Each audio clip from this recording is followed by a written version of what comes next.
3 साल बाद लोक अदालत में पति पत्नी फिर हुए एक। न्यायाधीश और अधिवक्ताओं की मौजूदगी में दोनों ने पहनाई एक दूसरे को बरमाला।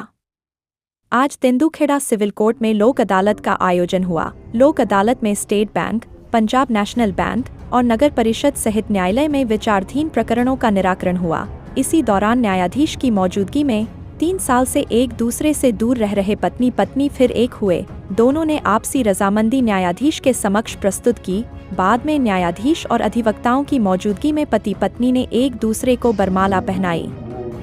न्यायाधीश कमल पूजित ने पत्नी पत्नी को एक पौधा देकर नए जीवन की शुभकामनाएं दी। रसेना जिला सागर निवासी दुर्गेश अहिबाल की शादी 2019 में दमोह जिले के तारादेही थाने अंतर्गत ग्राम बासी में हुई थी। शादी के 2 वर्ष बाद ही पारिवारिक कलह के कारण दुर्गेश और अर्चना में विवाद होने लगा था और 2 साल बाद दोनों अलग अलग रहने लगे थे।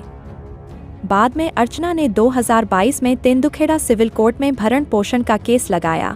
3 साल तक केस चलने के बाद न्यायाधीश कमल पूजित की मध्यस्थता से दोनों पति पत्नी एक हुए और लोक अदालत में राजीनामा किया। दोनों साथ साथ घर गए। अर्चना अहिवाल की ओर से केस की पैरवी अधिवक्ता आशीष नामदेव और मनोज सोनी द्वारा की गई, जबकि दुर्गेश की ओर से अधिवक्ता रतन साहू मौजूद रहे।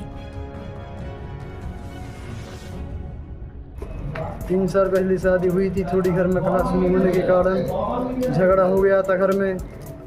फिर यहाँ से एक साथ रहने लगे, समझौता हुआ। आपको क्या नाम, कहाँ की अर्चना? आज से लगभग 3.5 साल पहले तेंदुखेड़ा न्यायालय में एक प्रकरण आया था दुर्गेश अर्चना का, जिसमें अर्चना की शादी दुर्गेश के साथ हुई थी और पारिवारिक मतभेद के कारण दोनों के बीच रहने की सहमति नहीं बन पा रही थी, जिसके चलते लगभग 2.5 वर्ष से ये लोग अलग अलग अपने मायके में अर्चना रह रही थी और इन्होंने एक परिवाद यहाँ पर लगाया था जो एमजेसी में दर्ज हुआ था, जिसके चलते हम लोग ने इन लोग को दोनों पक्षों को बुलाकर इनके बीच सुलह करवाने का एक प्रयत्न किया, जिसके चलते दोनों पक्षों ने ये मतलब आपसी सामंजस्य से अपना पुनः आज सहमति दी है कि हम लोग अच्छे से अपने दाम्पत्य जीवन का निर्वहन करेंगे और आगे इस प्रकार की कोई गलती नहीं करेंगे कि जिससे हम लोग को न्यायालय आना पड़े। दुर्गेश के खिलाफ उसकी पत्नी श्रीमती अर्चना अहिरवार द्वारा भरण पोषण हेतु माननीय न्यायालय समक्ष केस लगाया था, जिसमें दोनों पक्षों के अधिवक्ताओं ने माननीय न्यायालय द्वारा उनके राजीनामा बारे उद्देश्यों बारे भविष्य के बारे में समझाया गया। दोनों पक्षों ने